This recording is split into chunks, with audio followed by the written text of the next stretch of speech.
Hey, John. Whoa, we're back. We're back. What It's springtime in South Carolina, Nick. We got things on the trees. Oh my goodness, what do we got here? Electric what bulbs? what are we talking about today, John? We're talking about alchemy. I'm trying to manufacture some gold here. I'll let you know how let you know how we're doing after a bit. Is that the Tesco alchemy kit? I love it. I mean, that's wonderful. That's I've known that. that's a lovely scent diffuser, and actually, my wife has put a new scent in there, and it smells gorgeous. Just my like Sarah. my study here is even more welcoming than normal. that's Yes, great. That's we're gonna be talking about alchemy today.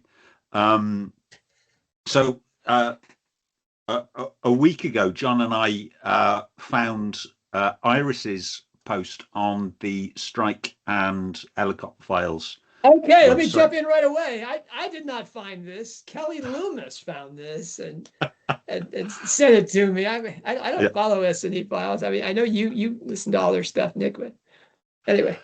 but it's Iris is posting about alchemy, and we were both really excited because Strike and Ellicott Files is a podcast. It's a wonderful podcast.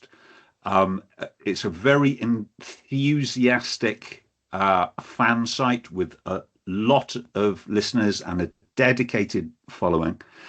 And Iris's post means that a lot more of the fandom is going to be reading about alchemy within the works of J.K. Rowling. And that's something that John has been writing about on the Hogwarts Professor site for many, many years. So I mean, way back, 2002, you were talking about alchemy within the Harry Potter series. So the first thing that happened after we spoke about that and we shared our excitement is what we need now is we need to signpost people if they're interested in this connection to J.K. Rowling's works to where they can find out more about it. I mean, John, I don't know, you must have written in terms of word count, I mean, close to a Bible's worth of stuff. So there's a lot of material there. And so I've been working on a post to just sort of gently signpost people towards where they can find out more about this. It was supposed to have gone up last week.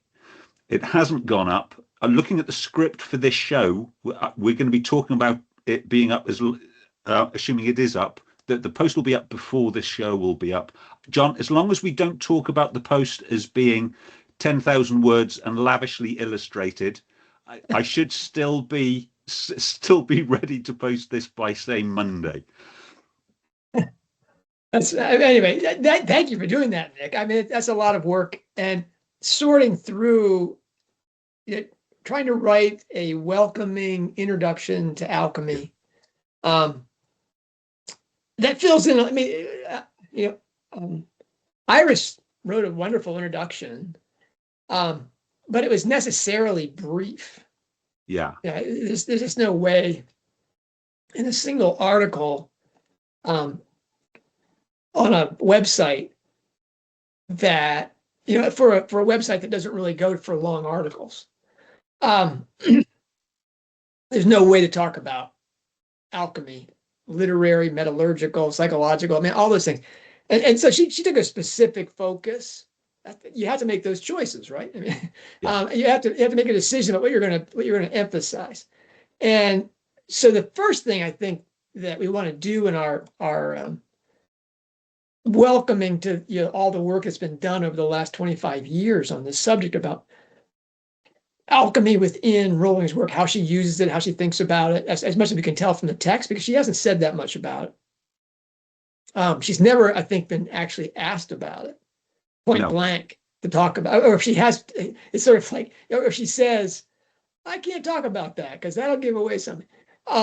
That the first thing you have to do is you have to get really clear in your head if you want to understand literary alchemy. That's the title of Iris's piece. What is literary alchemy? If you want to get really clear about what literary alchemy is, you've got to understand that there are really three types of alchemy, and then consequent to that, there's three approaches to literary alchemy, which is one of those three types. The three types of alchemy, Nick, there's the one that we all learned about in our first year of chemistry in high school, which is metallurgical alchemy. The actual working with metals, trying to take lead and turning it into gold. And we were taught, of course, that was fraud and fake science, but that somehow it grew into real chemistry, and so it's good. It's this sort of medieval and stupid chemistry. That's the first type of alchemy, and everything else comes from that. Yeah. And specifically, the written work that described the great work. What was supposedly happening in the laboratories. Now, the two derivative studies based on the esoteric aspect of alchemy as a sacred science are literary alchemy, beginning with Dante and Chaucer, and psychological alchemy that begins with Carl Jung in the mid-20th century.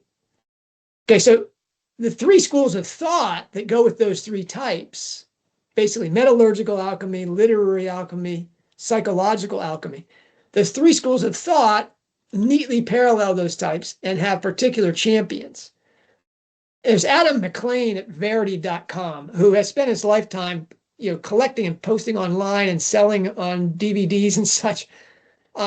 He really represents the metallurgical camp straight up with his encyclopedic and some say empirical knowledge of the historical texts. Titus Burckhardt, the perennialist, he champions the spiritual understanding of metallurgical alchemy, really the esoteric branch of that, which informs the literary stream in English letters. And Jung and his band of followers, they interpret all things alchemical in terms of human psychology. Basically, they see alchemy as early psychology. I think Robin says something like, astrology was the first type of psychology. Certainly, the Jungian perspective is that alchemy is really just a primitive psychology. Now, Rowling has said that she's read a lot about this. In 1998, when she said that she never wanted to be a witch, but she always wanted to be an alchemist, and that she read a great deal about it and set the magical parameters of the Hogwarts saga. We can assume that she's familiar with all three of those types and those schools of thought about this. And that the books that she writes reflect what she's picked up from the ridiculous amount she read on the subject before writing. Now, again, Iris, for reasons of limitation, didn't talk that much about, except for about the Jung. And there's collections of Jung's thoughts on this subject. There's my favorite is Jung on alchemy, because it really condenses all of this stuff. But one of the last things that Jung wrote was the Mysterium Conjunctionis, which is really about, he wrote another one called Psychology and Alchemy. And to take we'll talk about, Jungian sources later on, but for the traditionalist ideas about alchemy, the book that you want is this one, this, or maybe this one too. And these are both by Titus Burckhardt. Yeah. And this small book, this is almost certainly the edition that Rowling used, because if you can see that cover, Nick, yeah, that cover has a giant whose name is he's alchemical Rebus, the double gendered character, standing on a snitch and a dragon. Basically it's Rubeus Hagrid. This book has no peer on this in that, and he talks about Thijs Burckhardt also talks about Jung in his book Mirror of the Intellect. And then you've got the guides to literary alchemy. And the best ones for that are Dark Hieroglyphics and Lindy Abraham's Alchemical Imagery. Now, neither of these books was available to Rowling before she started writing Harry Potter.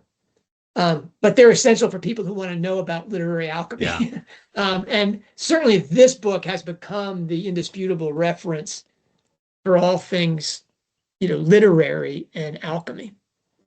Now, once the newbie to alchemy has escaped the stupid chemistry ideas and wrapped his or her head around the types of alchemy and the respective schools of thought about each, then they can begin to get what a writer like Rowling is doing with alchemy in her novels.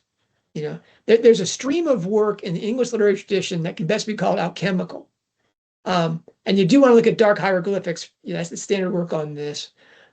Shakespeare and the metaphysical poets, for example, are overloaded with alchemical images because of the prevalence of Hermeticism in the English Renaissance.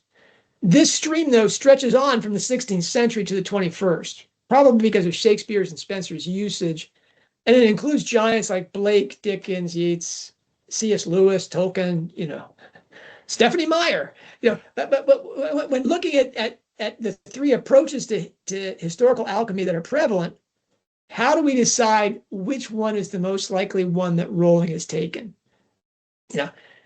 In my experience, and as you said, Nick, 25 years I've been working at this. Yeah, people are most likely to choose the one that is most accessible to them and is closer to their understanding of the world.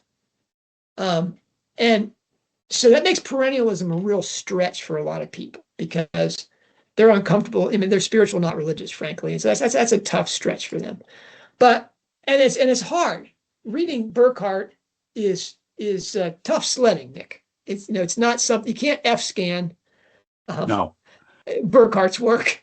But there are several reasons for believing that Rowling has used Burckhardt as a source more than MacLean or Jung in the alchemical artistry of her delightful books.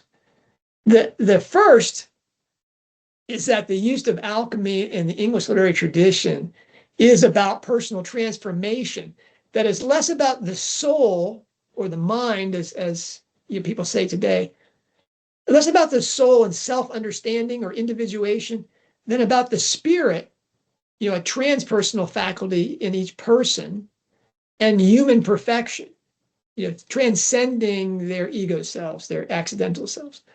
The tradition is spiritual and religious, if that term doesn't appall you.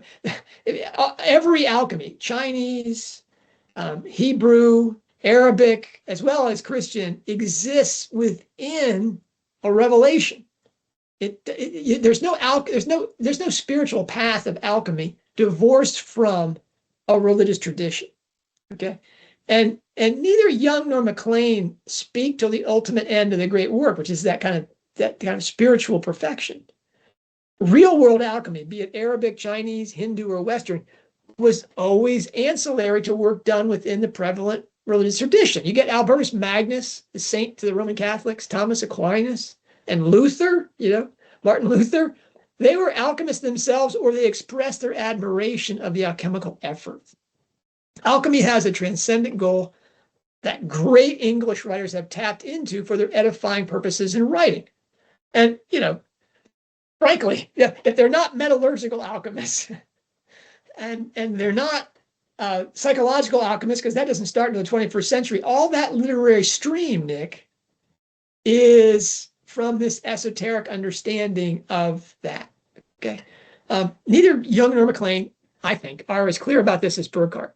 So I'm making my big pitch for Burckhardt. But I mean, there's as I said, we're going to talk about this. There's reasons to believe that Rowling is more than familiar with all these things.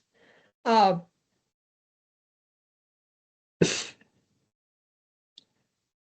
think Rowling is writing within this tradition rather than departing from it. alchemical stream inside English literature.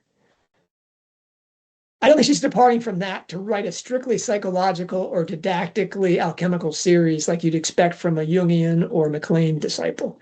What she has said in interviews about her faith, the formulaic elements in the books that point to this faith, and specific story elements that are from Burkhart's book, specifically, all suggest that the traditionalist perspective is her cornerstone, if she's familiar with both the Jungian and more New Age perspectives. And I explained all that in a book I wrote almost as long ago as Unlocking Harry Potter has a lot of that, even though it was written before Deathly Hallows came out, has a lot in there about just this. All right, learning those definitions, Nick, getting metallurgical, psychological, and literary, and then how the literary stuff is that those are essential starting points for anyone wanting to get a good grip on Rowling as a literary alchemist. The only real mistake to be made using any of these three approaches would be to suggest that one way is the only way if each approach has its reasons for thinking it is the right way. And you expect, people to make their pitch. Iris made a great pitch for the Jungian perspective, and I'm certainly not on, I've got my slant on this. What I found most fascinating in the notes that you've shown me, Nick, about your post, which we hope is coming up, were your best guesses about where Rowling would have learned about literary alchemy. Yeah. This is the Lake question, okay? I mean, she claimed in 1998 that she read a lot of alchemical texts from which she set the magical parameters of the Hogwarts saga. If you had only 3 chances to name one of those books, what would you choose? So I get right, okay. So I get 3 chances. That's better. And you know what? Someday we'll actually meet Rowling, in this life or the next, Nick, and we can say how close was Nick on his guessing, But I can be wrong on 2 of them, so that's okay. We are, of course, hampered by the fact that there's so much we don't know. So let's go with what we do know. We know she studied English at A level, which means, as everyone in the UK has to have done, she had to have studied it at O level as well. And in both O level and A level, you have to study and are graded on your understanding of a Shakespeare text. We don't know which one. We don't even know which examination board she sat these examinations for, so we can't go and look up the set syllabus for that year. They change every year. It's not for lack of effort, Nick, that we don't know this. No, it really right? isn't. But if anyone was sitting their O levels in 1982 and their A levels in 1984 in Gloucestershire, if you could let us know what your exam board was, that would be really helpful. Okay, so we know she studied Shakespeare. We also know, because we've got testimony, that when she was studying her A levels, one of the 2 years of 6th form, she went to see King Lear. She travelled with her class to see a production of King Lear. So it's likely that one of her A-level texts was King Lear. Now, at that time, there was a book in print from Charles Nicholl called The Chemical Theatre. John, of course, has a copy. And that has a challenging, but it was quite a popular book as well. It's got an interpretation of Lear an alchemical as an alchemical work. Now, we know she was also studying under her English teacher, Lucy Shepherd, that she credits a lot of her structural understanding of how stories work and how writers work too. So it is at least possible that her alchemical understanding comes from Charles Nicholl's work, the Chemical Theatre. I should say, Nick, that there was real resistance. Yeah. And you'll still see this in certain, professors of really modern drama, whatever, about alchemy, because alchemy to Shakespearean scholars is always linked to people who don't think Shakespeare wrote the books, especially the Bacon crowd. Yeah. Nichols' book doesn't go there in terms of alternative things. He just looks at the evidence and says, scene by scene, in Lear, you see the alchemical story. And some of the really bizarre things about Lear only make sense in terms of the alchemical symbolism. Yes. Now, a little bit late for her A levels, but if Nichols' book did spark an interest, then there was a book by Martin Lings who talks again about reading Shakespeare as an author of soul allegories, and that is The Secret of Shakespeare, 1984. So that would have come out the year after she had sat her A levels, but if it interested her, it's a possibility she read that as well, maybe at Exeter. Checking my dates on this, Nick. And you're right. So I have 1984. That's right.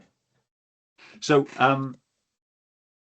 then we come to Titus Burckhardt that John's already talked about. Alchemy, Science of the Cosmos, Science of the Soul. Now, I think what's interesting with that work is Burckhardt's views on astrology. So he looks at both alchemy and astrology as heaven and earth. So astrology interprets the meaning of the zodiacs and planets as a macrocosm. Alchemy interprets the elements and the metals as a microcosm. Now, we know she was interested in astrology. We have weak evidence that she was interested in astrology while she was at school. We've got better evidence for that at university. And we know that she spent some considerable time of her year in France with people who went on to become noted astrologers. So I think that's fairly good evidence. Well, so again, and tandem on that, Nick, is when she's talked about that, she talks about her disdain for New Age type books, about astrology and magic. And, if you want the antidote to New Age treatments of astrology and alchemy, it's Burckhardt. That's about as far from a New Age treatment as you can get. But yeah, I can see her saying that as if to say, I looked at this on a more serious level than the stuff you're going to find in the occult section of your mass paperback bookstore. Yeah. Then we come to, so my guess, you may have noticed actually I've mentioned 3 books in my 3 guesses, but I'm going to go for another roll of the dice because we got to mention Lindy Abraham and her Dictionary of Alchemical Imagery. Yes, it was released in 98, so it's too late to be formative in planning the Harry Potter cycle. But if there's a book that somebody who is fascinated with and has read a lot about, as she says she has, alchemy, I find it almost impossible to believe that she hasn't got that book. However, Abraham did bring out an earlier book, Marvel and Alchemy. Marvel and Alchemy in 1990, which would have been perfectly placed to be formative in coming up with the Harry Potter stories. However, and there is a big however, so this is, although it's an important work, this is really focusing on the metaphysical poet Andrew Marvell, of which we have no evidence that Rowling has taken an interest in. But let me interrupt you, Nick. Okay. I have to send you some of my thesis drafts. Really, all the stuff in Order of the Phoenix about the proud foot, round head, and this and that. Yeah. All of that is referenced at great length. The whole history of alchemy in that stretch is discussed thoroughly inside this book. Okay. So we do have one big marker that Rowling is familiar with that history, which, the best guide to that is Abraham's Marvell and Alchemy. So that's a better hook than the one I came up with. So there is a hook, but okay. Sorry, it hasn't paid off yet. So Marvell was a 16th century metaphysical poet, and other than the work that John has just described, we haven't got a link between Rowling and 16th century metaphysical poets. But if Cormoran Strike Book 10 is going to be titled The Final Cries of Men, and that name's already been trademarked by Rowling Inc., then we have another link with a 16th century metaphysical poet, the greatest of them all, John Donne. And that's where you want to get to Dark Hieroglyphics, which is Stanton Linden's book. I mean, I love the fact Wikipedia says that Stanton Linden invented the phrase literary alchemy. I've read the book. I don't think the whole book is about literary alchemy. But I couldn't, he doesn't use that phrase inside this book, so I'm not sure where they got that. But Stanton Linden and the people at Cauda Pavonis, which is an academic journal that was dedicated to literary alchemy, without using that phrase, alchemy in English literature from Chaucer to the Restoration. This is the guide to Donne and alchemy that we'll be leaning on for that last book. And boy, I do hope it's going to be the John Donne finale. I really hope so as well. Gonna have to dust off that old post.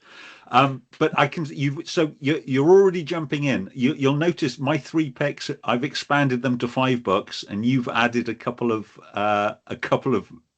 extra ones. So there's one name we haven't discussed. Yeah. So you've written that literary alchemy, as with metallurgical alchemy, is a subset of soul allegories or psychomachia. Jung's ideas, are they in concordance with that? Where does Jung come in? I mean, that's where Jung really comes in, where Jung is talking about he believed that the alchemists were really not into the metallurgical aspect of it at all, that they were really into it in terms of their psychological understanding, which, there's a school about that. There's really an esoteric, this is a description of an esoteric, what do you want to call it? The Solway coagula. It's a catabasis. Yeah. It's the descent into hell and coming back up and recongealing, and that. That's Jung is writing a soul allegory. It's just that his ideas of the soul or psyche or mind and his ideas of archetypes and the collective unconscious are really upside down. And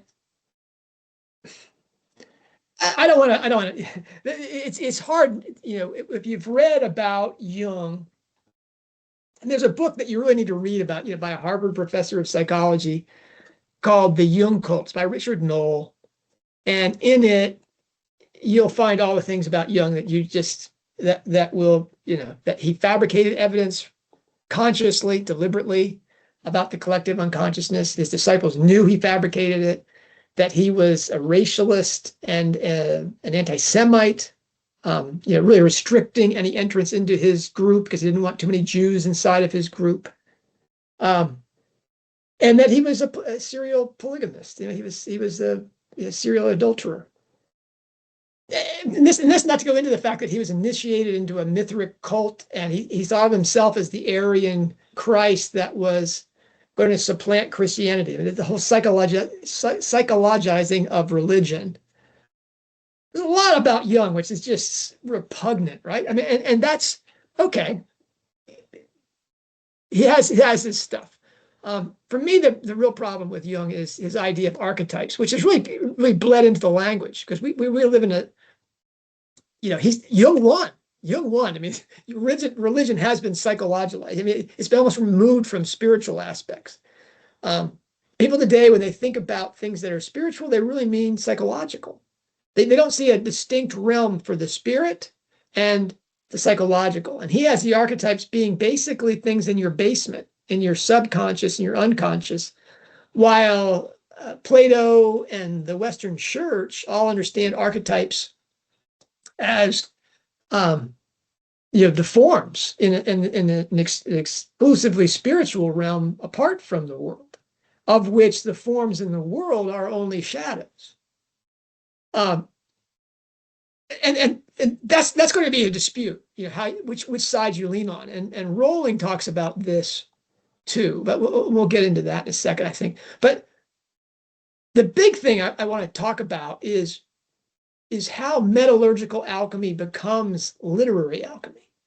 I mean, it seems like a crazy jump, right, Nick? I mean, Yeah. You're talking about guys working in a lab and they've got all these processes and they have symbols for the work that they're doing. And all of a sudden, Shakespeare decides, "Oh yeah, I'm gonna throw these things into my best plays." Let's not forget. I mean, Isaac Newton, who is frankly sainted among physicists and engineers for his development of the modern science of physics. He was a metallurgical alchemist. That was right. A big passion of his. That's right. I mean, this is a rule that, I mean, it's like, what? Dover Wilson? What's his name? Make sure I get this name right.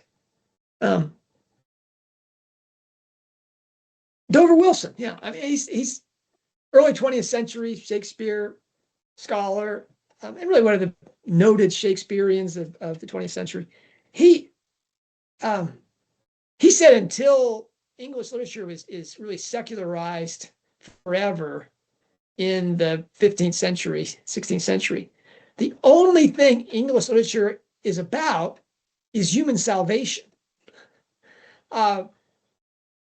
That's quite different than the idea of individuation and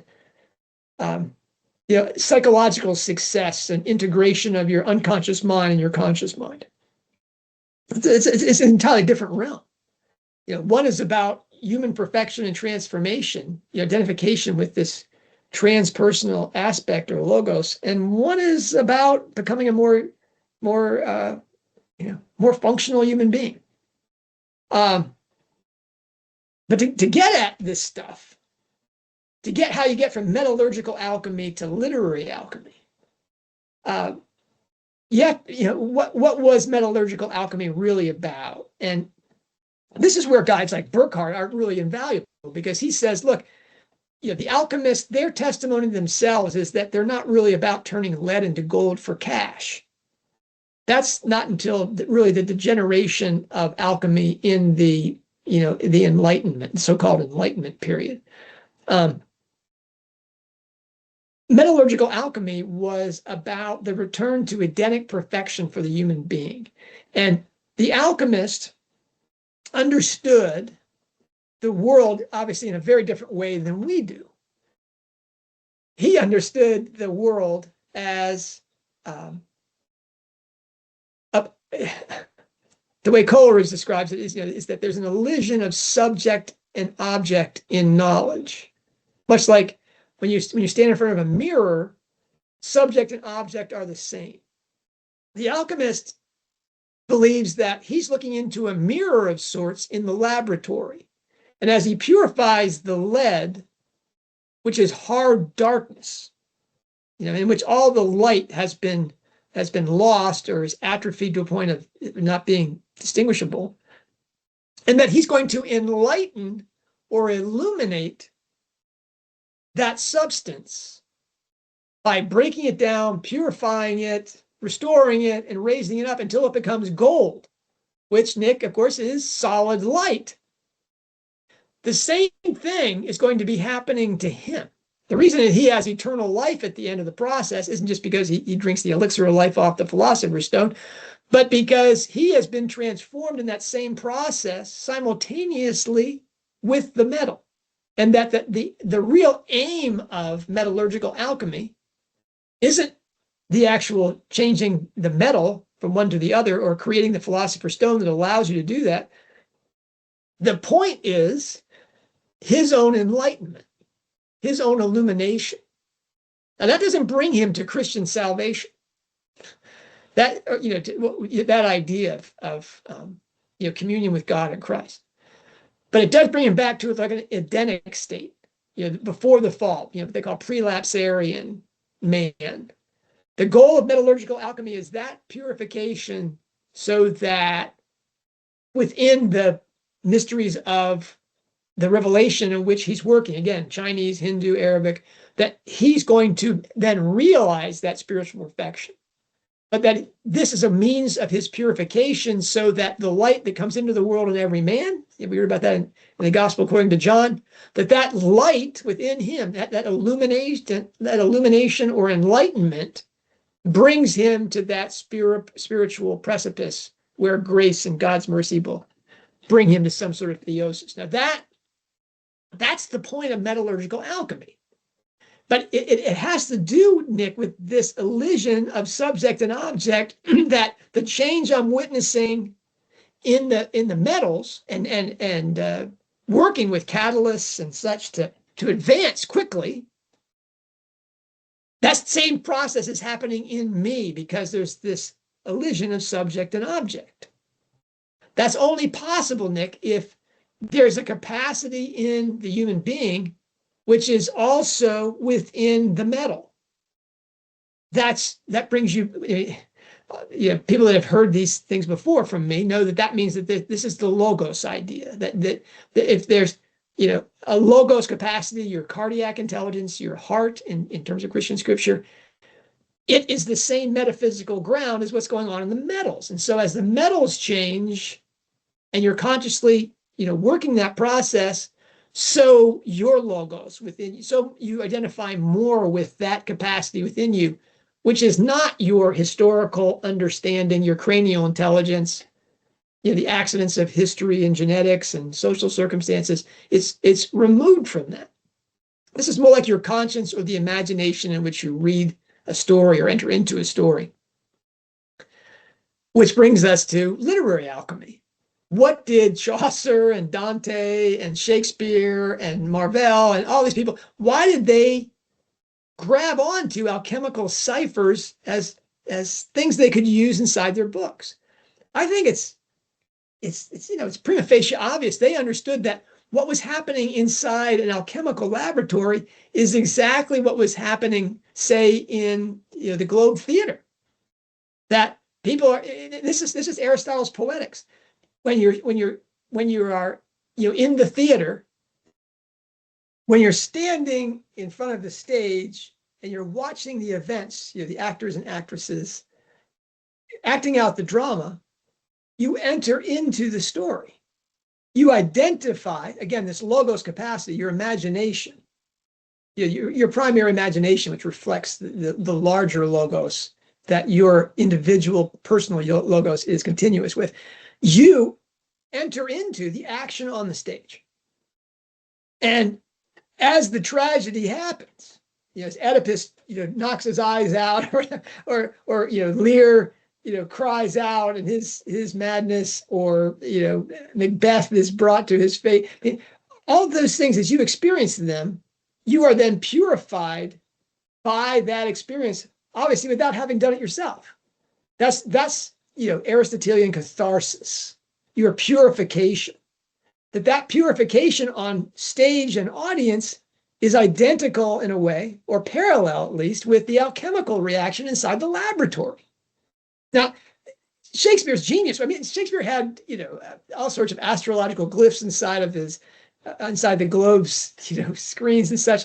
And he also had alchemical things on the stage because he knew that process that was being described in alchemy symbolically could be used on the stage to affect the same change in his audience.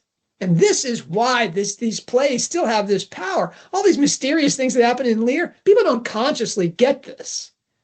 But this is a super conscious experience inside this imaginative capacity that we all have within us. When we read, Nick, unless you're just a total wonk, you're entering into the story. It's only the second or third time you read that you really allow your mind to analyze things, what's going on the page. It's as Aurora Lee says, when they're talking at the very end of the book about a socialist revolution. What good is your revolution without poets? What good is it if we save their bodies and we cannot save their souls? The point of Aurora Lee, the point of the ring in the book, is that the act of creating that book, forging that ring, changes people. And if you have good intentions and you're doing it for the right reason, it changes people for the better. That's the point of alchemy. And Rowling, if people say, well, how do we know that Rowling talks about this? Nick, there's that speech that she gave at Harvard, where she talks about the imagination. And the end of it is, I want you to change the world. I want you to imagine better. She understands the imagination as largely being an empathic thing. She wants them to identify with other people, which is only possible, again, through this cardiac intelligence. It's an alchemical act. She wants them to imagine better.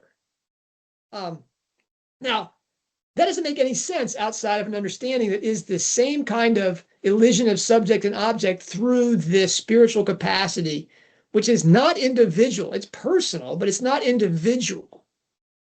It's like your conscience, right, Nick? I mean, conscience literally means the shared knowing. And we all have a conscience, we hope, unless they're psychopathic or something, and that we have a different relationship with it. Some people have a really, acute sense of conscience. They say they simply can't do things, that their conscience is there to put the brakes on things, or it compels them to do things. Other of us, the conscience always kicks in after we've said something stupid and offended someone, and Nick hasn't been there to edit it out of my ranting. And we say, where were you? Where was this voice in my head? Because that's not really mine. That's again this transpersonal faculty, which is spiritual. It's your ontological ground. It's the logos within you. It's what's bringing you into existence. Now that's Coleridgean ideas, but Coleridge's ideas are taken from this basically comes from Saint Maximus the Greek. Who brings it into Florence? Who brings it? It spreads through Europe, and this is the esoteric, Christianity, which informs the great Elizabethan Renaissance. But the Elizabethan Renaissance, with that medieval focus on human salvation at its core, and almost all of Shakespeare's better plays, but the later plays are symbolic representations of that. Now. That's what do Jung ideas jibe with that? Yes and no. Yes, he's talking about alchemy as a subset of psychomachia. That this is his idea of the soul or the mind, and its process towards its highest levels. But he has a very low ceiling on what it means to be a human being because he doesn't really recognize that spiritual element. And I for all the Jungians that are going to write in and say, gosh, John, you really don't understand Jung. Hey, granted, I don't. But I do understand that basically Jung has won the day, and the psychologizing of religion is really, traces back to him. That shows that he doesn't really understand the distinction of the spheres between the psychic and the spiritual. Anyway, you covered in your article, Nick, the several reasons to think it possible, even probable, that the evidence from Rowling's life suggests she is using Jungian ideas in her literary alchemy. Yes. Iris over at S&E Files, she obviously thinks that is the case. Yes. What are the for and against ideas with respect to Rowling being a Jungian that aren't her public aren't her public statements? What? No. So Rowling using Jungian ideas and being a Jungian, I think, are two different things, and I'm not sure Okay.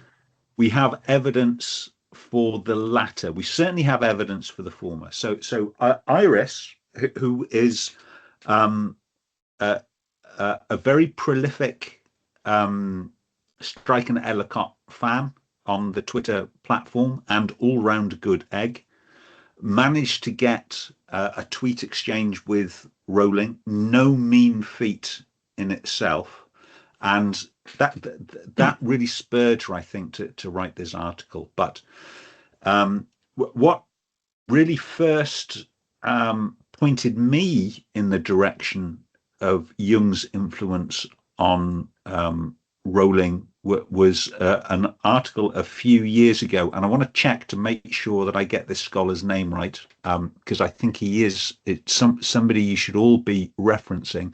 So it's a Dr. John Granger wrote an article called "Troubled Blood: A Jungian Reading," and well worth rereading. Of course, in that book, in Strike 5, Robin name drops Jung in a conversation about astrology. But actually, all through the book, we've got archetypes, we've got synchronicity, we've got persona. The book within the book that is threaded through is Talbot's True Book. Now, there's an obvious parallel there with Jung's illustrated new book, and there are all those pointers to the Cupid psyche myth that, again, John pointed out years before we got that revelatory tweet from Rowling saying, "Hey guys, you need to look at this before Strike 9." John, you wrote that Jung haunts troubled blood, both through direct references and structural parallels, reflecting Rowling's own symbolic writing process. You also note some limitations. The novel critiques a purely psychic reduction of spirituality by including transcendental elements, ghosts and crosses, but you do say it invites a Jungian style reading to uncover deeper layers of transformation and wholeness. It was certainly convincing. It was convincing for me. And remember, this was before we had Running Grave and the I Ching. And as soon as you introduce the I Ching, then you introduce Jung. So I mean, John, you've mentioned Jung quite a few times in your posts about the mythological framework of the Strike series, and you've written about the Jungian ideas of animus and anima with respect to Cormoran and Robin's relationship. And you seem fairly confident that Rowling is writing from the traditional esoteric ideas of alchemy, Shakespeare, rather than Jung's. So why is that?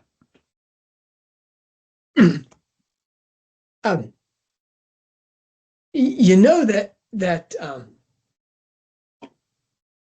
Rowling said in that interview with Val McDermid that Val McDermid, really, I don't think there's ever been such a fun interview that Rowling has done than the talk with Val McDermid. They obviously both really admire each other and they like each other's company. So that was a great interview. I think unlikely to be repeated, unfortunately, John. So they've fallen down on either side of the gender debate, regrettably. Oh, that's funny because there's a transgender joke they have inside that thing. Yeah. I thought maybe that they were anyway. That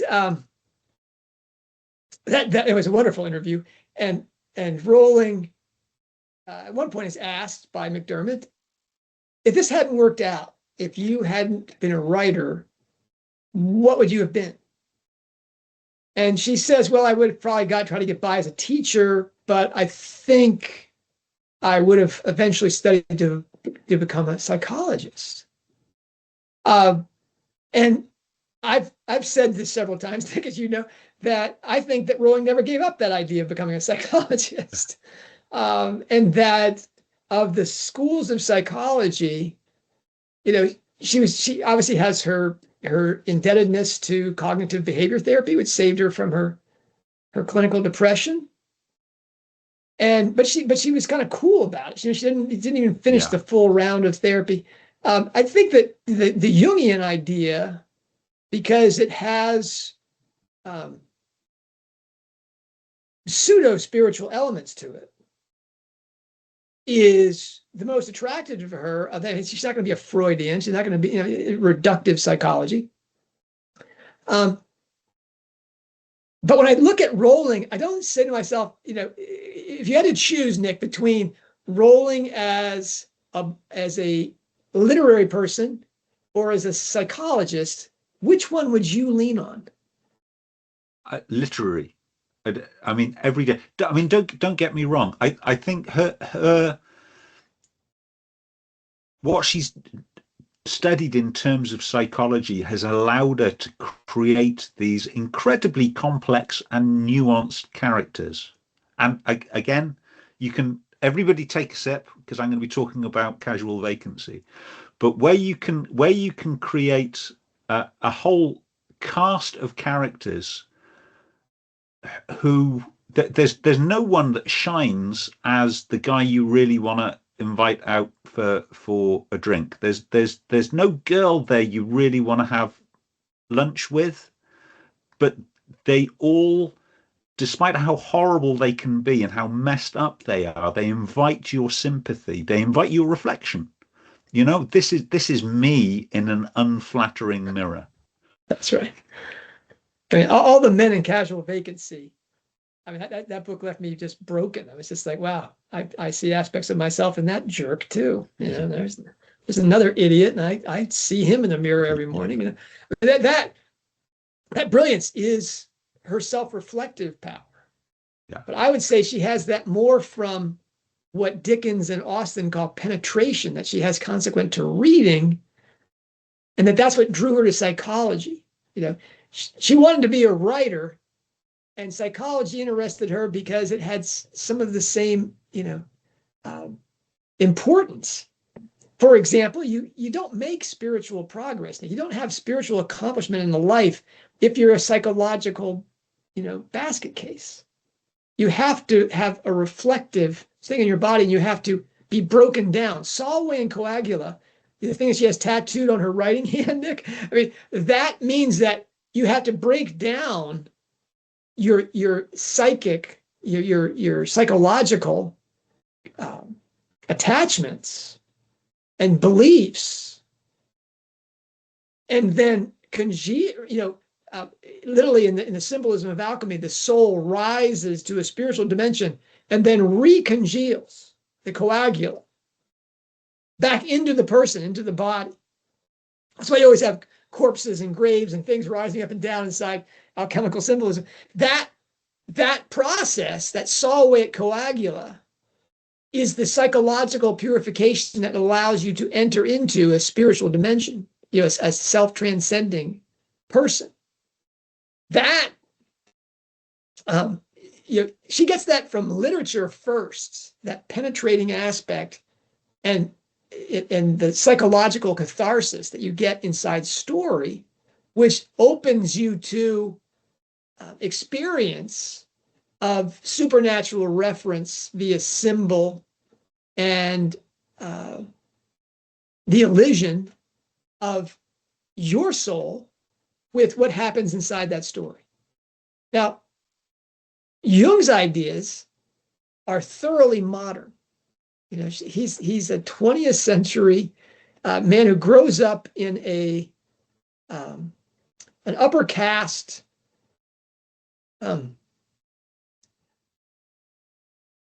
Protestant home. His grandfather, for whom he's named, and he sometimes half jokingly said was Goethe's illegitimate son, was a famous medical doctor, and his father becomes a pastor. And that pastor, he had 8 uncles that were also pastors. I mean, he grows up in a thoroughly churched environment, and he rebels against that. And he creates his own religion, basically, of psychology. He offers himself as this Aryan Christ through this Mithric initiations. Now that's his ideas are that modern, and frankly, the whole Aryan thing kind of frightening. While the stream of literary alchemy in English literature is more medieval. Now there is an example, Nick, of a novel that Rowling almost certainly has read, because she reads contemporary literature, and there was a writer in the 70s, Angela Carter, that was a rage among feminists, especially in the UK, and she wrote a book called The Passion of the New Eve, and it reads like a Jungian Red Book slideshow. It's think Bombyx more. I mean, that's a tough read, right? But it uses Jungian symbolism much more than the traditional literary alchemy ideas that you get, again, Shakespeare to C.S. Lewis. Now, I think what Rowling said she was trying to do with Harry Potter's meeting with Dumbledore at the Dreamlight King's Cross strongly suggests that she's aware of the two approaches. The medieval, frankly, salvation-focused idea of alchemy versus the Jungian psychologizing idea of alchemy. And she wants readers to discuss them. I mean, she said in that interview with Cruz in 2007, soon after the publication of Deathly Hallows, the only interview that really drilled her about the King's Cross meeting, and it was a wonderful, wonderful thing. We only have it in translation. It was printed in Spanish, so we don't really know what she said in English. But using friends of mine who are Spanish speakers, shout out to them. We do know that she said she wanted a debate. Because this person asked Cruz says, what happens at King's Cross? And she says, well, I wanted there to be a debate. And the debate was between, did this really happen? Did Harry, go into the other world and meet the spirit of Dumbledore? Wow.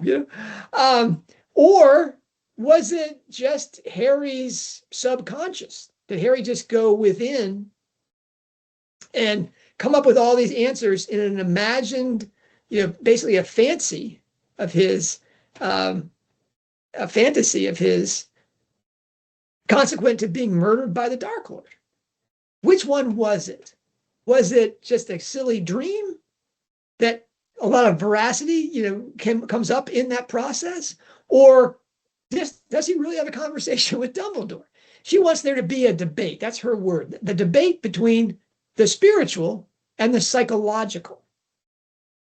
Now, it's funny that she wants there to be a debate when she's had a book that's populated by real ghosts, Nick. I mean, it's not as she's been saying there's an afterlife and there's an immortal soul all through the series, and that there is a realm to which these ghosts are supposed to have gone, but they didn't because they just failed to make that, they're too attached to their psychological reality.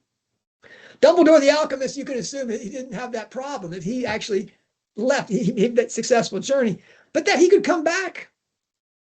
When a man makes a Christ-like sacrifice for his friends and community, I think he could come back.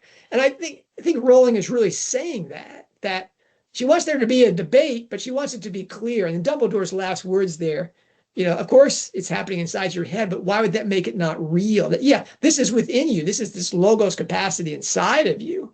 But why would that mean it's not real? That's the only real thing that there is. Right? So she's, again, we've used that word again and again, this nuanced idea. Is it Is it nuanced? Yeah, because I know a lot of Harry Potter fans that said, "Oh no, it's just psychology. Everything that he learns there, he knows already, or he could have figured out if he wasn't the dullest knife in the drawer," which he certainly had shown himself to be several times. But she allows that room inside that discussion.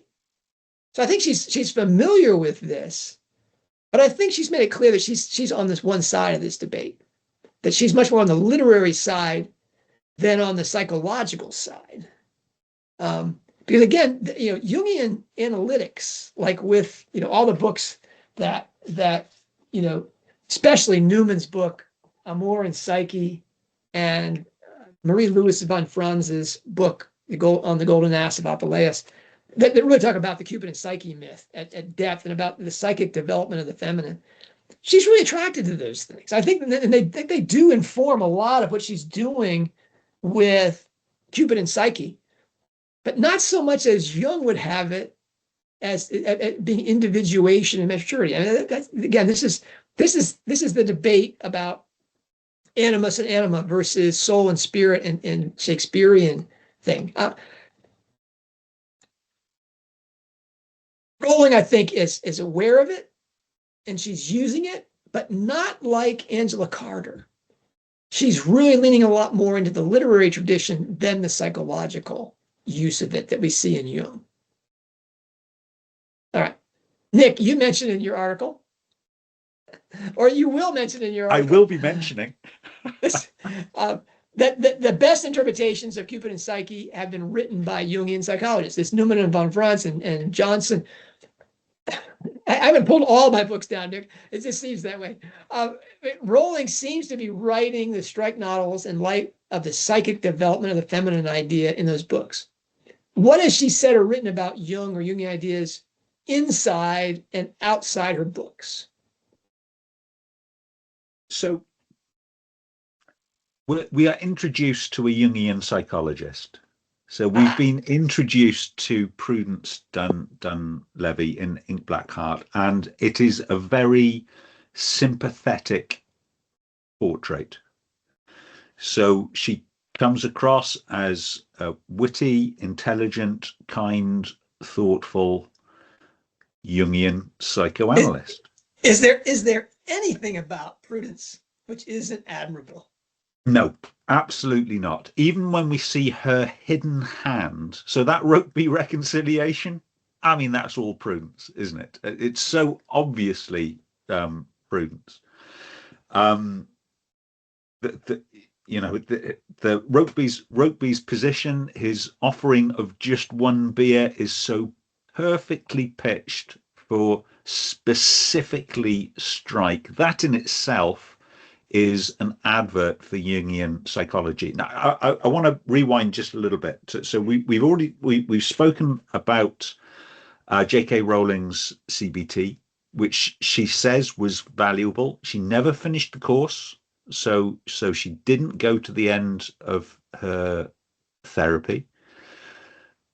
Mirrors very obviously Robin, who had CBT, didn't go to the end of her course of therapy, but said to the psychologist, it's been really useful, I will continue to practice, but clearly was dissatisfied with what that did for her, is now going to see a sweary Jungian psychologist. It's just inviting the parallel, and makes me wonder, is it possible that Rowling, continuing to suffer from the after effects of male violence, has seen a Jungian psychologist? We don't know. Until Rowling talks about it, we just don't know.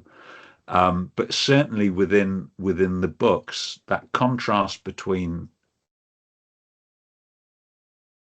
it's inviting us to say there's a contrast between the CBT, which Robin says she found useful, but doesn't want to do it again, found it too invasive, too dictatorial, felt threatened by it, and is now going to see a Jungian psychologist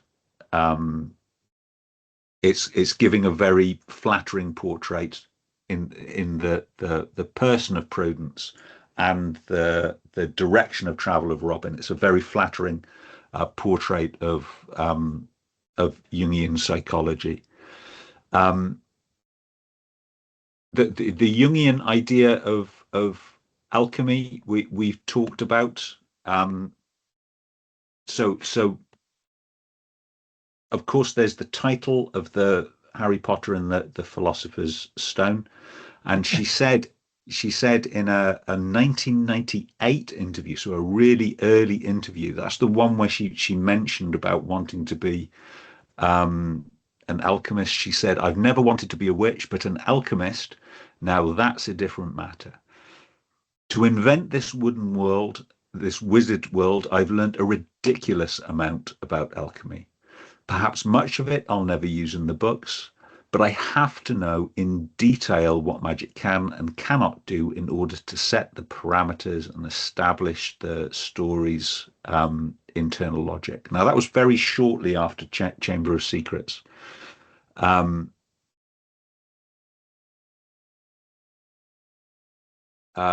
Rowling wrote about alchemical colors in one of her very early Pottermore discussions.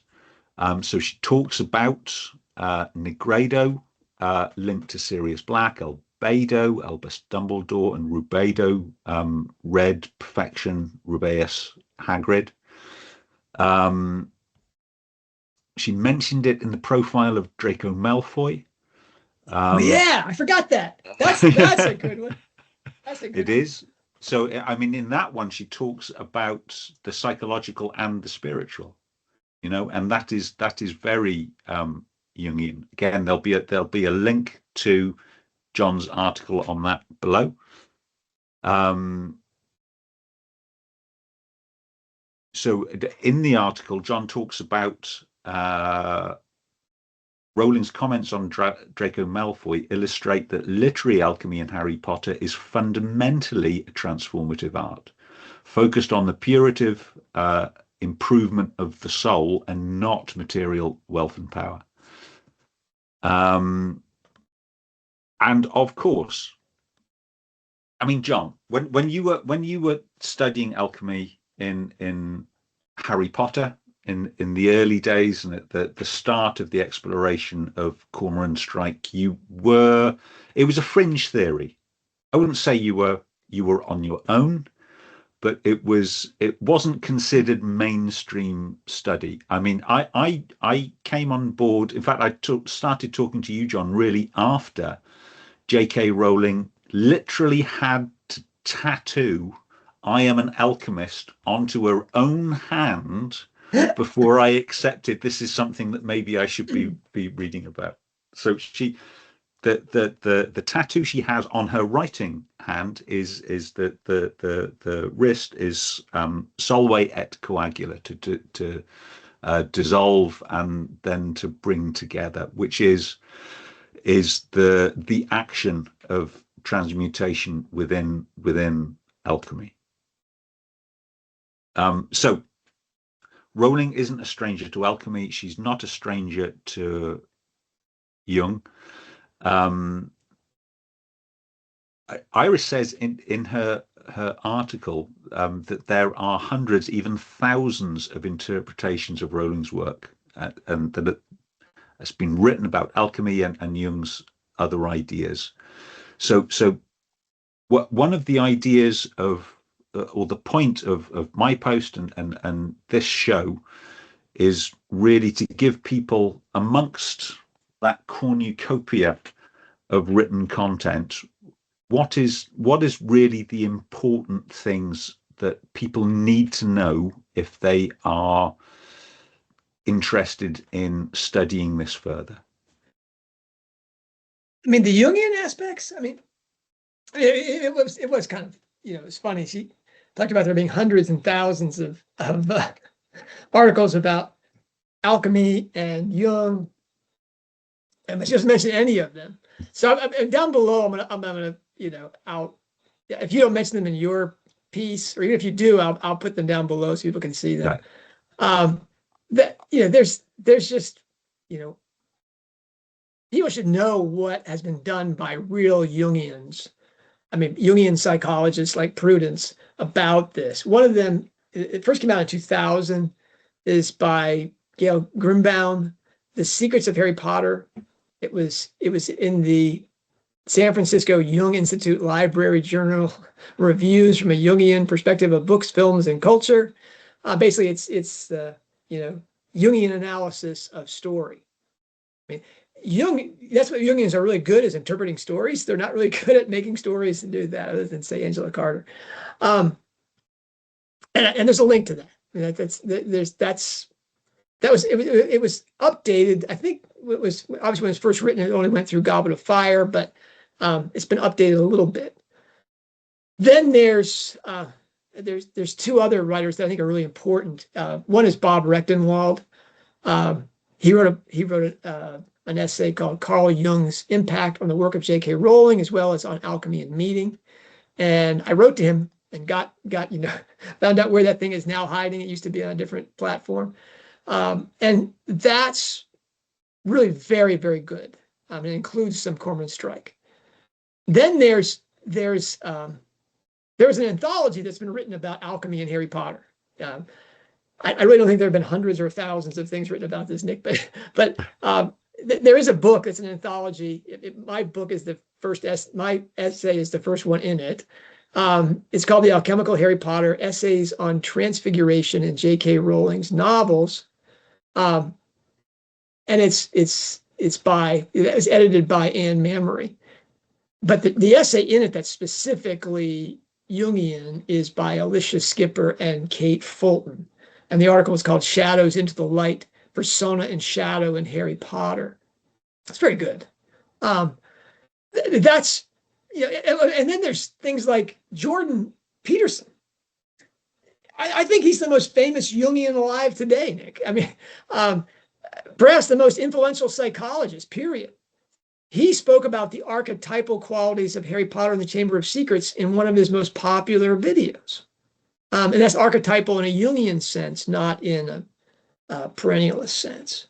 So, I mean, it's been done. I mean, you got a great introduction to that kind of thing in Iris's work. And if you want more on that perspective, you can read those previous Jungian interpretations of Rowling's work. Even with all my misgivings, Nick, I can recommend those things to you. But the failings of even the best Jungian readers is the assumption that Rowling is a Jungian rather than someone who is aware of Jung's ideas. And all of these writers also assume that Jung's ideas, in which I'm going to include the Jungian ideas, especially Joseph Campbell. Joseph Campbell basically uses Jung to interpret Joyce, James Joyce's Ulysses. And the whole idea about the hero and the myth and the mythic journey. These writers all assume that those ideas are indisputably true. I think a more sober view is that they're indisputably wrong, but I don't think that Rowling is, I think Rowling, while she's aware of such Jungian tropes as the hero's journey, is prisoner to that idea or thinks that it doesn't need tweaking. For example, if you've charted the hero's journey or you've read my work of that charts Harry's journey, Harry's hero's journey is unlike all hero's journey, sequences, meets the crone, does this and that. This is check the box here. She adds a symbol of Christ and a resurrection scene in every Potter story. Okay, that, Nick, is to say, hey, there's a missing piece to this, and it has to do with this relationship with the Logos that really brings you to the place you want to be, a true catharsis. There's a catabasis where you go down and in, you go into the underworld and you have to rise back up. That's the psyche and cubic journey. And that Catabasis leads to your catharsis or purification. And Rowling, in all of her Harry Potter stories, makes sure that she injects into that Jungian type formula, Jungian meaning of Jungians, not of Jung himself, injects a specifically, explicitly, symbolic Christian element. Okay. Now, and then Rowling wrote in her, at harrypotter.com, that she wrote about alchemy, one interpretation of the instructions, she wrote, in quotations, one interpretation of the instructions left by the alchemists is that they are symbolic of a spiritual journey, leading the alchemist from ignorance, base metal, to enlightenment, gold.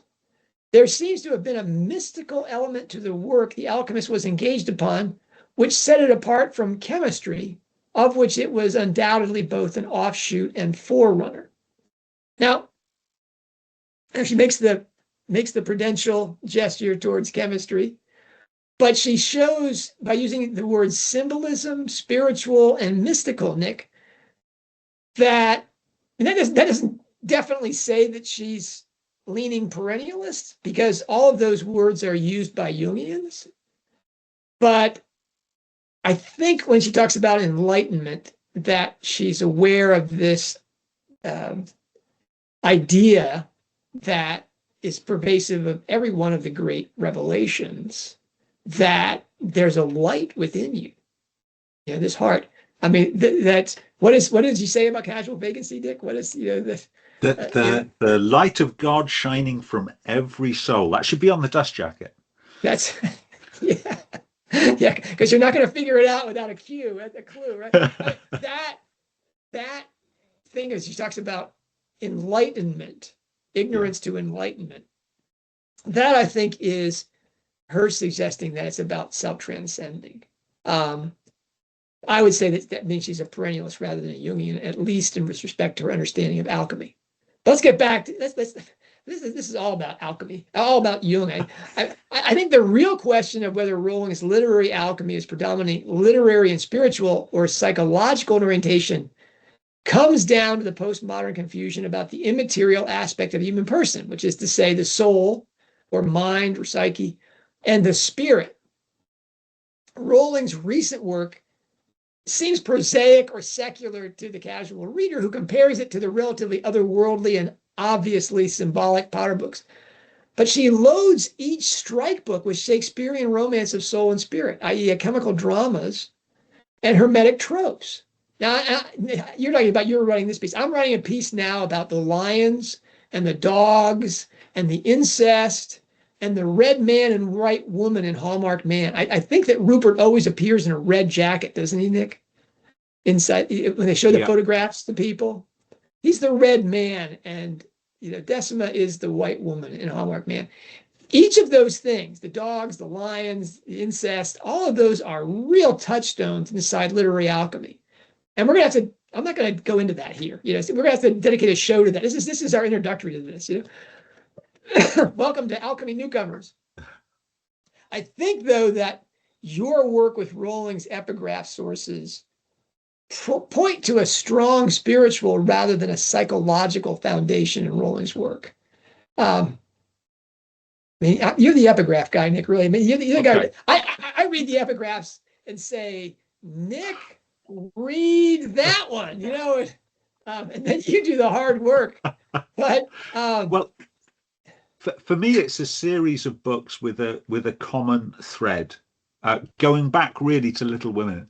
So Little Women, it has the heroine that Rowling most identifies with, Jo, a young writer trying to make it, and then she makes it, and she has hassle with fans and critics telling her what she ought to write, and a huge favorite with Rowling. The assumption of Christianity and God and spirituality is a given in that book, but less useful for our purposes. It's just a given. They are a Christian family living a Christian life. Then we have I Capture the Castle, which is a wonderful book. Again, it's about a young girl trying to be a writer, and we're actually reading the fruits of her effort. So her diary and the four notebooks is her first written work. And although she doesn't talk explicitly about the transformative effect of her work, it's her first written work. You know, this is an experiment for her. It is very clear that God is within that work. So as John pointed out, that scene within the church that is directly opposite her house, very similar situation that Rowling had in Tut's Hill, is overt. Then we come to Aurora Leigh, which is self-consciously perennialist. So it is written in an overtly and self-consciously chiastic style. And the point of the book, the meaning of the middle, is the transformative effect of this work on your soul. Not just the reader, but the writer as well. The point of this book is to change people. Again, written in the same style as I Captured the Castle. You're reading the fruits of her effort while she's talking about trying to create this masterpiece. And then we have The Ring in the Book. Now, this is much less self-conscious and much less obviously perennial. Again, I am not a perennialist, so I need the author to say, look, this is a perennial work, or John has to tell me how I see it. But it's not self-consciously perennial, and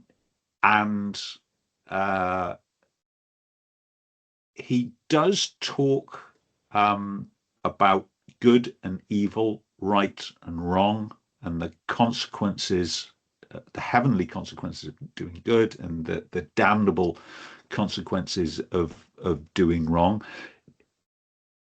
Much more than Aurora Leigh, it's got what I would describe as an Old Testament God. So it is a wrathful God of justice, rather than the God of Aurora Leigh, which is much more of a compassionate God aiming to improve mankind. But yes, it is a it is certainly self-consciously spiritual. Now, John's right in saying that certainly the Robert Galbraith books is contemporary. It's set in modern times. There are no characters really that are attending the Eucharist once a week. We only really see them in church for funerals or communing with dead girlfriends. One wedding. one wedding. But the epigraphs, so the pointers that Rowling is putting into the epigraphs, and what we know about her favorite books as she was growing up, I think tell us a lot more than the actual texts do. I keep going back to that remarkable exchange when I asked John's question about Aurora Leigh, and honestly, the most enthusiastic response of yes, yes, yes, well spotted. I think Rowling wants us to search for these. And that's got to be a pointer to the spirituality that she's putting into the books. Yeah, I mean, you, for whatever reason, Nick, you chose to focus on Aurora Leigh. But the ink black heart epigraphs and their heart symbolism. I wrote about this because, it's remarkable how she chooses, Coleridge's I don't know if it's his granddaughter or what it was. But she has the name Coleridge, and she writes about the heart the way Coleridge wrote about it. Yeah. That their heart symbolism is that esoteric Christianity that runs through Victorian women's poetry. I mean, but not just Victorian women's poetry. I mean, the literature of that age, it was the given. So from Shakespeare, Nabokov through to Lewis and all the Victorian poets, all clearly believe in a world transcending spiritual realm. I think it was the exception, really, to have a confessed atheist author of that age. I mean, not that it was really until the First World War.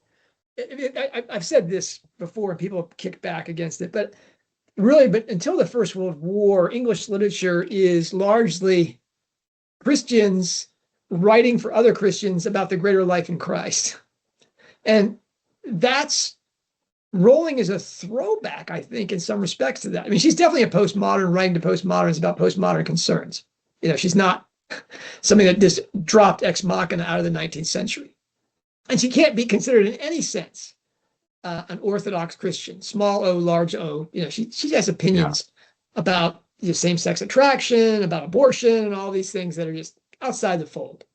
And she gives off a lot of vibes of being spiritual, not religious. But boy, when you see the Ink Black Heart epigraphs, how she uses the I Ching and Running Grave, how she wants that interpreted, and then they have the ghosts of Rosmare's home that really do haunt, Lethal White. I mean, that's that. I don't know. There's a lot more to that. Anyway, this, I think though that there are characters. I mean, it's just weird, Nick. We've got all this Jungian scholarship and Rowling studies that Iris referred to, and I've discussed here just briefly. It's down below. It's curious if Rowling is aware of that and is resistant to it, as I'm suggesting, that she doesn't push back explicitly against it in her work. And so that would, that moves me to say, okay, is there a character that seems something like Jung in the books?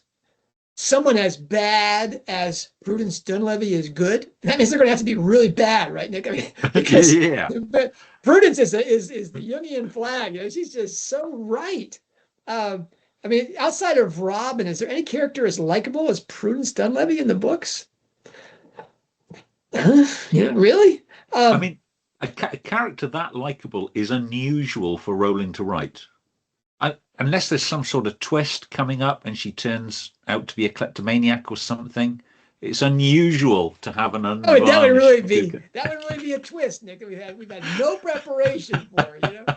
I mean, as you said, you can even see her in the background. Rowling is like, no way Johnny Ropey is this sensitive. As he is with that, except he's reading from a script where Prudence has said, "Don't say this, say that." He departs from that and says, "Prudence thinks you love Robin, so but don't tell her I said that; it'll get me in trouble." I've left the script. I seriously, I didn't even see that. I love that when you pointed out that. Oh yeah, I can see the invisible hand of Prudence. I mean, this woman is so good that. Rowling has her as the guiding spirit of the reconciliation inside her family. So she's great. But is there a character, if she's being nuanced, and that's kind of the Rowling signature, if she's being nuanced about Jung in her books, then there should be somebody that's really bad, as bad as Prudence Dunleavy is good. And I think she does. I think we got a couple, actually, really. The big one is Jonathan Wace in Running Grave. The psychologizing of religion is there. The comparative religion, really denial of any true faith other than Jonathan Wace's faith. This kind of mushy, Hindu, Judo, Buddhist, Shinto, faith. Christ is just one of the many avatars. And this comparative religion denial of any faith. I mean, there's the mythological analysis, which is really a Jung signature. It's no accident that Wace just pulls out of his head the name Artemis for Robin. He thinks in terms of those mythological categories like a Jungian would. And he's a cult leader. And again, if you want to know about, the subtitle to Richard Knoll's book on the Jung cult is The Origins of a Charismatic Movement. And that's certainly what we see in the Universal Humanitarian Church. That's it. And at the end of it, what is Wace but an abuser of women and children? I think that Wace is the counterbalance Jungian in the Rowling portrayal of nuance. He's a ringer for Carl Jung. And if that weren't enough, the very next book, we get the Masons. This is another cult with, Christian touches, but, per Hardacre, it doesn't change a man or human nature. All right. Yeah. And not only doesn't it change a man, Hardacre's there. What? Why is he a Mason, Nick? So he's a Mason. So at least once a week he can get a hot dinner because his wife is not a cook. Okay, it's a fraternity to them. It's a hail fellow, well met, gathering place. But it also harbors the rich and powerful and the perverse, like Lord Brandfoot. That it's not someplace that transforms a person. Even though they have all these rituals and even though they have all these Christian touches, they're not looking at the transformation of a person. And I think with the Masons and with the UHC and Jonathan Wace, you couple that with prudence, and we're getting the front and the back of Jungianism. A characteristic touch of Rowling nuance. It's very much like what she did with Islam and Hallmarked Man. If you're a Muslim averse, as basically anybody that's lived in the last 30 years on planet Earth, has to be in some respect because of the terrorist movements. Rowling represents that inside the story. We get, Neil Semple, and we get, the SAS trying to keep that kind of thing away from the United Kingdom. And of course, they've failed in some respects. That's why she features the Westminster terrorist attack and the recent convert who's responsible for that. That's to say that, hey, wanting to keep Islam at arm's length, that's not an irrational posture. But then she shows us kind of a Dickens, it's like, God bless us everyone type Muslim characters that show up in Hallmark. We get the crippled little girl in the chair and the family that carries her up the stairs and how horrible it is that he's, has a hard day after the Westminster terror attack because he's a driver who's a Muslim, She gives us front and back to this. That's a remarkable care that the writer is showing, and I think we're seeing that too with Jung inside these things. This has been a lot more about Jung than it's been about alchemy, Nick. Anyway, I'm obviously not a Jung fan, and I don't think Rowling is writing Jungian psychomachy and alchemical symbols a la Angela Carter. But I see how people would come to a contrary conclusion. Rowling's, as I said, Rowling's spiritual, not religious public statements and her political positions line up much more easily with New Age and Jungian types than with any kind of Orthodox Christianity. The great thing about essays like Iris's at S&E Files is that it brings more people into the conversation of what literary alchemy is. Really, Rowling's debate from King's Cross.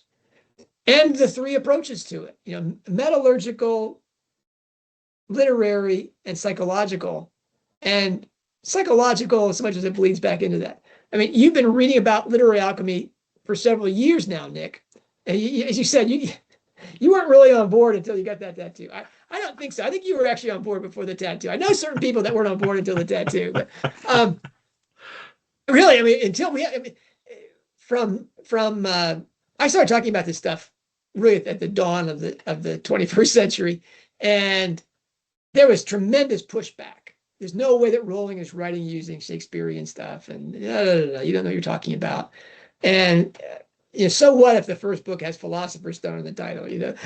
There's that, as you said, that was considered to be a fringe opinion, though it did. Places like Leaky Lounge. I'll put a link down to Leaky Lounge so you can see the stuff that you have to go back to Web Archive to find the stuff. But really, in Harry Potter fandom, it was not a fringe thing. It was a dynamic thing.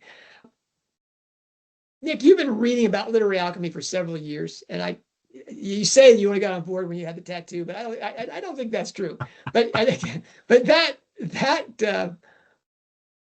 in my experience was I saw it right away because I took this Burkhardt book on my honeymoon, Nick, in 87, 88. I only had like 2 books I carried with me on my honeymoon. This was one of them. So when I started to read, when I read the first book, I just started laughing. It's not a philosopher's stone. It's not a sorcerer's stone. It's a philosopher's stone. This is so funny, It's so alchemical. That was really exciting to me, and I was scorned for that. Alan Jacobs in First Things, basically, without mentioning my name, basically said I was an idiot for suggesting that there was an alchemical reading of these books. That was not much fun. And then in 2007, they found that 1998 interview where Rowling said she always wanted to be an alchemist, and the alchemy sets the magical parameters of the books. And oh wow, we moved very quickly from that's absurd to we've always known that. It was great. But still, some people held out on it because that's these occultic readings of texts. Even despite books like Lings's and Nichols' books on Shakespeare, not really part of the accepted curriculum. Then we got the tattoo. Okay, then we got on there. But Nick, you've been reading about this now, even the several years since Rowling's tattoo. What do you think the person whose first encounter with the subject was Iris's piece at S&E Files? What should they do to hone their alchemy detection skills? So read John Granger's work. Hopefully my post and this show and the notes for this show will give you some great resources to have a look at the work that has been done. But this is not a finished subject, which is why John and I were so excited to read Iris's piece. This is a target-rich environment. So there's so much work that hasn't been done in terms of the alchemical and potentially Jungian symbolism through the book. Have a look at it. Look at what John's written about the alchemical progression, and look for the signs of the different stages. I know from the group work we've done on the chiastic structure of the books that colors are really important. A thing I'm not great at spotting, but I know both Ed and Sandy are. Colors are really important in spotting alchemical progression. And share with us what you find. Hold this up, Nick. Symboling.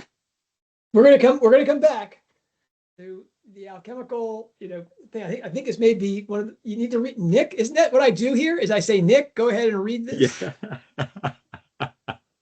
Yeah. And specifically what Martin Lings writes about it, because I'm pretty sure Rowling has read Martin Lings's book on Shakespeare, The Secret of Shakespeare. There's actually 3 different. This is funny. To take upon us the mystery of things, the Shakespeare lectures of Martin Lings. There's the Sacred Art of Shakespeare, and there's the Secret of Shakespeare, which was the earliest one. Yeah, all of those books I think Rowling has read, and anybody that knows Rowling's work who reads those essays will say, "Oh, I posted at Substack. One of the first things I put up on the Substack Hogwarts Professor site was a draft chapter for my thesis on literary alchemy as sacred science and sacred art. I call it the alembic of story, a perennialist examination of J.K. Rowling's signature hermetic symbolism. Doesn't that sound like a PhD thesis, Nick? That's such a great phrase, though, the alembic of story. Yeah, well, it's really, it was already it was on my Substack site, and that perspective, if you want to read Iris's piece on the Jungian approach to this, and from the psychological alchemy perspective, and you want to read the perennialist perspective, and you have some time, you can work your way through that piece that I wrote. I'll put that link down below. And look forward to, I'm going to start talking about, the lions. Nick, I think Ed is writing a piece on all the lions in Hallmarked Man. And I'm going to explain the alchemical reason that she put all those lions in there. Which is, it's there for the alchemical symbolism. And then there's the dogs, and the devouring of dogs, and the incest, which is a really big deal in alchemy, believe it or not. And the red man and the white woman. That's that essay that just says, okay, here's the alchemical symbolism inside this one book.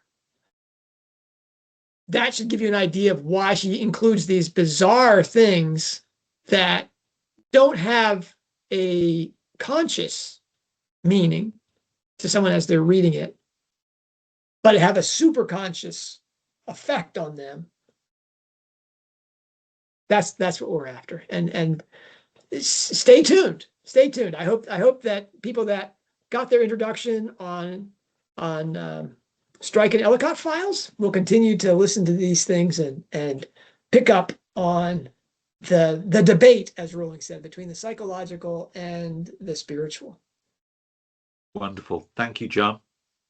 So we will see everyone soon. Take care, everyone.